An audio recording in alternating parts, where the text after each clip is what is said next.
ایک بہن نے کویسچن کیا کہ کیا ناپاکی کی حالت میں سر یا ہاتھ پر مہندی لگانا جائز ہے یا ہم پاک ہونے کے بعد لگائیں؟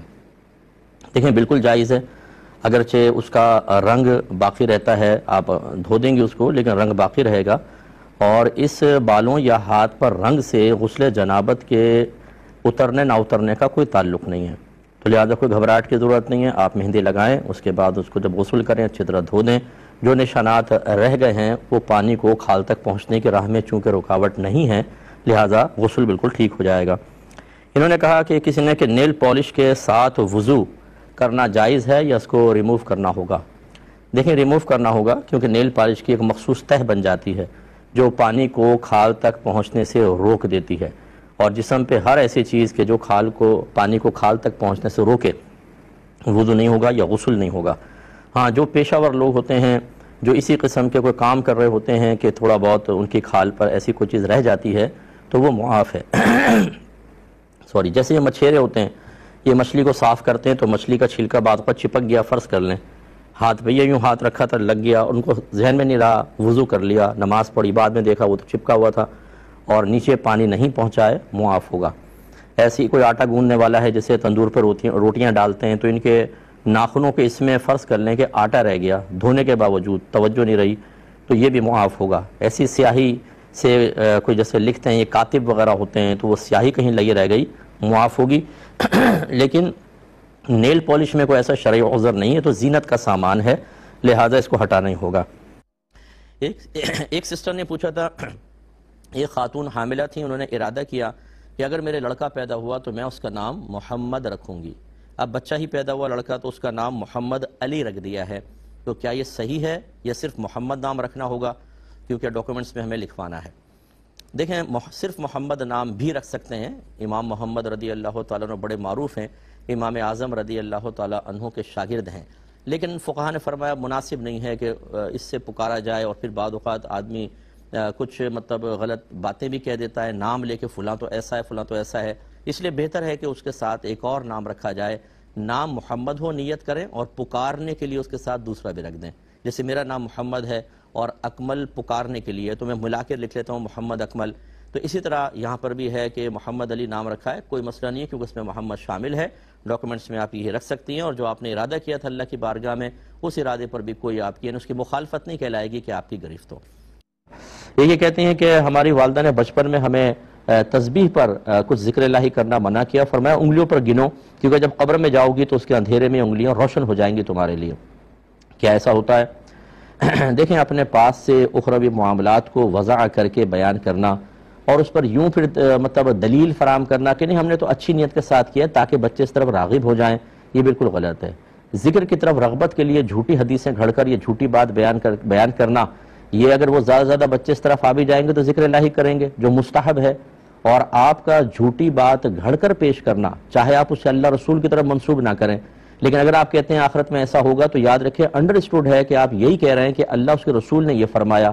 اس کی وجہ یہ ہے کہ آخرت کے معاملات نہ آپ بیان کر سکتے ہیں، نہ میں، نہ صحابہ بیان کر سکتے ہیں، یاد رکھیں ان کے بارے میں بھی ہمارا نظر اور عقیدہ یہی ہوگا کہ اگر کوئی صحابی آخرت کے بارے میں کچھ بیان کرے اور یہ نہ کہے کہ میں نے نبی کریم صلی اللہ علیہ وسلم سے سنا ہے تو ہم پہ واجب ہے کہ ہم یوں نظریہ رکھیں، عقیدہ رکھیں کہ انہوں نے نبی کریم صلی اللہ علیہ وسلم سے سن کر ہی یہ بات کہی ہوگی، کیونکہ صحابی بھی اپنے پاس سے آخرت کے احوال بیان نہیں کر سکتا، کیونکہ یہ وحی الہی پر موقوف ہوتے ہیں، اللہ بتائے گا آپ کو، مجھ پر یا صحابہ پہ تو وحی نہیں آئی، اس لیے نبی صحابہ کو بتاتے ہیں، وہ آگے بیان کرتے ہیں۔ تو اب اگر کوئی ماں باپ بچوں کو ترغیب دینے کے لیے ایسا کہہ دیں، یا جیسے ایک جگہ سنا گیا وہ 12ویں کے لڑکے لائٹنگ لگا رہے تھے تو کسی نے کہا کہ ہر ٹیوب لائٹ کے بدلے تمہارے لیے جنت میں ایک درخت لگ جائے گا۔ اب آپ نے کہاں سے یہ لے لیا؟ پہلے زمانے میں تو ٹیوب لائٹ تھی نہیں، یہ بھی نہیں ہو سکتا کہ چلو ہم حسن ظن قائم کریں کہ اس نے کوئی حدیث پڑھ لی ہوگی، یہ بھی نہیں۔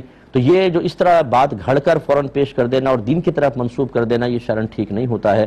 تو یہ انگلیاں آپ انگلیوں پہ گنیں گے تو یہ روشن ہو جائیں گی قبر میں، یہ بالکل غلط ہے، ایسا نہیں ہے۔ یہ ضرور ہے کہ جب نیک لوگ میدان محشر میں آئیں گے تو ان کے چہرے نور سے منور ہوں گے، اور جو برے یہ کافر وغیرہ ہوں گے ان کے چہرے کالے سیاہ کر دیے جائیں گے، اور مومن کا چہرہ نورانی ہوگا، نور ٹپک رہا ہوگا، اس کے اطراف میں نور ہوگا، یہ تو حدیثوں کے اندر آیا. لیکن یہ اپنے پاس سے پرٹیکولر کوئی چیز بنانا، یہ آپ کی والدہ نے کوئی اچھا کام نہیں کیا. انہیں بھی اللہ کی بارگاہ میں توبہ کرنی چاہیے. اور جتنی بہنیں مجھے سن رہی ہیں، ایسا نہیں کہ آپ اپنے پاس سے دیکھو بیٹا قرآن میں یہ آیا ہے، دیکھو بیٹا حدیث میں یہ آیا ہے، ہمارے نبی فرماتے ہیں، اور آپ کے کچھ ذہن میں نہیں ہے کہ واقعی یہ کہیں پڑھا کہ نہیں، اور آپ منسوب کر کر کے اس لیے بچوں کو سمجھا رہی ہیں تاکہ نیکی کی طرف آ جائے اور مجھے ثواب مل جائے. جو اللہ اس کے رسول کی طرف جھوٹ منسوب کرے اس کا ٹھکانہ جہنم ہے. یہ آپ کی نیکی نہیں ہے، یہ بدی ہے. ہاں یہ ضرور ہے کہ فقہاء نے فرمایا کہ بچوں کی اصلاح کے لیے، ان کی ترغیب کے لیے، انہیں سکھانے کے لیے جھوٹی کہانیاں بنا لینا شرعاً جائز ہے. جیسے وہ ایک آدمی تھا، بڑا ایماندار تھا، بچوں اس نے سچ بولا، اللہ نے اس کو انعام عطا فرمایا. اس قسم کی آپ نے کہانی بنا کے سنائی. اب یہ نہ آپ آخرت کے کوئی احوال بیان کر رہے ہیں، نہ اللہ کی طرف یا رسول کی طرف منسوب کر رہے ہیں، کہانی سنا رہے ہیں، اس کی گنجائش ہے. لیکن اس طرح کے اخروی انعامات کا ذکر کرنا اپنے پاس سے شرعاً جائز نہیں، توبہ کرنی چاہیے. عقیدے کا تعلق ہمارے ظاہری عمل سے نہیں ہوتا. عقیدہ کیا ہے؟ ایک اعتقاد، ایک یقین کا نام ہوتا. اس کا تعلق دماغ سے ہے، اس کا تعلق دل سے ہے. آپ ایک یقین اپنے دل میں رکھتے ہیں یا ایک اعتقاد اپنے دماغ میں رکھتے ہیں، اور اس کے پیچھے ایک شرعی دلیل ہوتی ہے. اس شرعی دلیل کی بنیاد پر آپ یقین حاصل کرتے ہیں کہ اعتقاد رکھتے ہیں، اس کا نام ہوتا ہے عقیدہ. لیکن یہ عقیدہ دو طرح کا ہو سکتا ہے. عقیدہ صحیح بھی ہو سکتا ہے، عقیدہ صحیحہ، عقیدہ فاسدہ. کیونکہ دیگر مکاتب فکر یا دیگر جو مذاہب ہیں، جیسے ہندو ہیں، وہ بھی تو کوئی نہ کوئی عقیدہ رکھتے ہیں نا. تو اسی طرح اہل سنت و جماعت کا بھی عقیدہ ہے. تو عقیدہ صحیحہ وہ ہوتا ہے کہ جو چار دلائل میں سے کسی ایک سے ثابت ہو. قرآن، سنت، عقل سلیم، سواد اعظم. یا تو عقیدہ قرآن سے ثابت ہوگا، جیسے میرا عقیدہ ہے کہ اللہ ایک ہے، ٹھیک ہے. اب آپ کہیں گے مفتی صاحب دلیل دیں اس کے اوپر. میں قرآن کی آیت پڑھ دوں گا، قل هو اللہ احد، کہہ دیجئے کہ اللہ ایک ہے. اس کا مطلب ہے قرآن سے ثابت ہوا اللہ ایک ہے، تو میرا یہ عقیدہ بالکل صحیح کہلائے گا. اسی طریقے سے یہ عقیدہ ثابت ہوگا حدیث سے. یہ عقیدہ ثابت ہوتا ہے عقل سلیم سے. بیٹا یہ غور سے ذرا سنیے گا، یہ بیان ایک معلوماتی بیان ہے. مجھے نعرے نہیں لگوانے، مجھے یوں کہہ کہ سبحان اللہ نہیں کہلوانا، مجھے آپ کو ایک بات سمجھانی ہے. غور سے سنو گے، چیز کو سمجھو گے، فائدہ ہوگا. نہیں سمجھو گے تو گمراہی تمہارا مقدر بنے گی. پھر بروز قیامت ہمیں مت کہیے گا کہ جی علماء نے ہمیں نہیں سمجھایا تھا، آپ ہی گرفت ہوگی. عقل ایک نور کو کہتے ہیں جو اللہ نے دماغ میں رکھا ہے، اور اس نور سے انسان صحیح غلط، ہدایت گمراہی، اچھائی برائی میں تمیز سیکھ لیتا ہے، تمیز پیدا کرتا ہے، فرق پیدا کر لیتا ہے. جانوروں کو یہ نور حاصل نہیں ہوتا. اس لیے آپ دیکھیں جانور کبھی نالی سے منہ مار رہا ہے، نالی میں گندی چیزیں کھا رہا ہے. خود اپنی ماں کے ساتھ ایک جانور رشتہ قائم کر لیتا ہے. ان کے ہاں تو کوئی کیونکہ عقل نہیں ہے نا، اسے نہیں پتا کیا صحیح ہے کیا ہے، نور نہیں ہے اس کے پاس.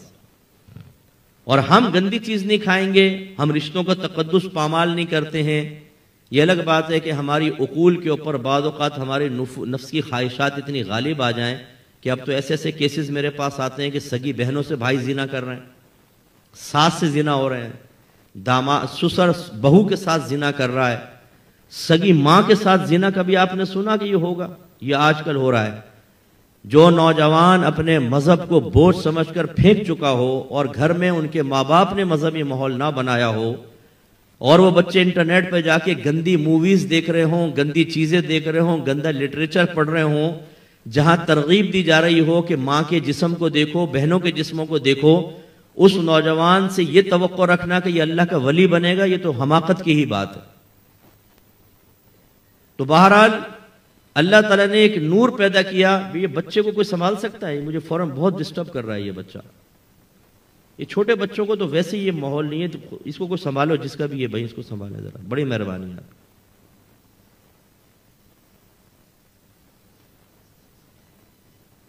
نور یہاں ہوتا ہے، اس سے ہم تمیز پیدا کرتے ہیں. امام اعظم رضی اللہ تعالیٰ عنہ کے نزدیک یہ نور دماغ میں ہوتا ہے. امام شافعی رحمۃ اللہ علیہ فرماتے ہیں یہ نور دل میں ہوتا ہے. لیکن ہماری دلیل اس لیے قوی ہے کہ امام اعظم فرماتے ہیں دماغ میں چوٹ لگ جائے تو بعض اوقات عقل چلی جاتی ہے، آدمی پاگل ہو جاتا ہے. دل پہ چوٹ لگے کبھی پاگل نہیں ہوگا.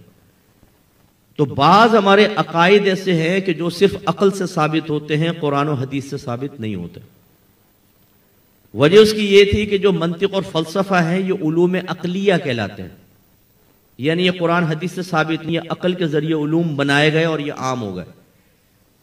جب یہ عربک میں کنورٹ ہوئے تو عرب لوگوں نے ان علوم کو سیکھا اور یہ علوم عقلیہ کہلاتے ہیں، تو عقل کے ذریعے ہر چیز انہوں نے پرکھنا شروع کی، تو اللہ کی ذات اور صفات پر بھی عقل کے ذریعے سوالات کرنا شروع ہو گئے۔ اب جب عقل کے ذریعے سوالات ہوئے تو قرآن اور حدیث کے اندر اس کے جوابات موجود نہیں تھے، تو ہمارے اکابرین نے باقاعدہ منطق و فلسفہ سیکھا اور پھر عقل کے ذریعے ہی ان کے جواب دیے۔